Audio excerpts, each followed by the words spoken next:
Hello people, welcome back to Tomb and his crate of hobby crate. Let's go with hobby crate.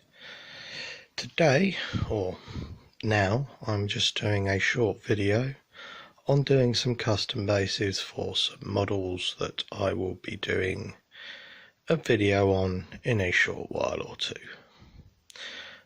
The models that I picked up didn't come with any bases, so I thought now would be a lovely opportunity to make some bases of my own for these models. So I'm starting out with quite an easy little setup. I've got some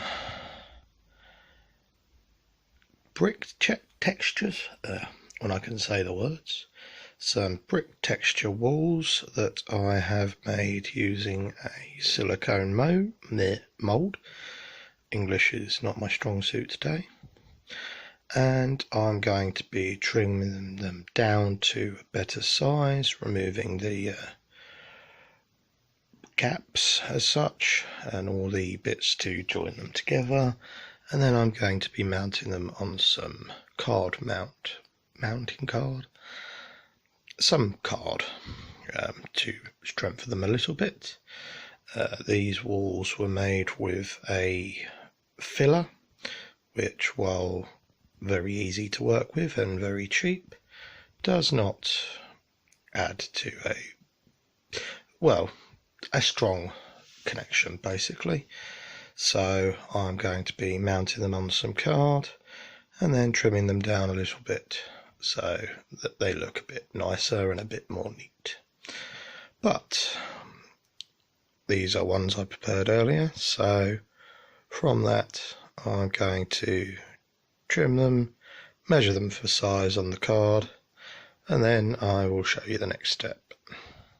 So let's prepare. And so a short while later, after I've trimmed everything down, give it a little bit of a file sanding just to smooth off the edges, then measured out the cardboard, or the board, the card, whatever we're calling it today, realizing that it's actually big enough to hold 2 by 2, adding in an extra one spare wall that I had.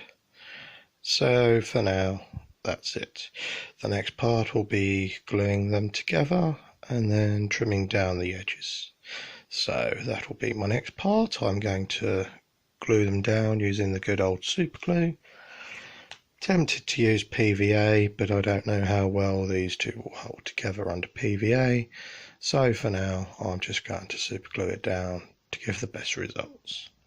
But I'll be back shortly when I have mounted the bases part. And so after letting the glue dry for a bit, cleaning up the edges, which I found the best way to do was to use my side cutters and trim everything as flat as possible.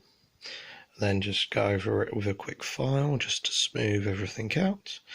I have managed for bases, which are already textured for bricks, as that was what the walls were designed for, but with a little bit of paint they could be cobblestone or just plain bricks.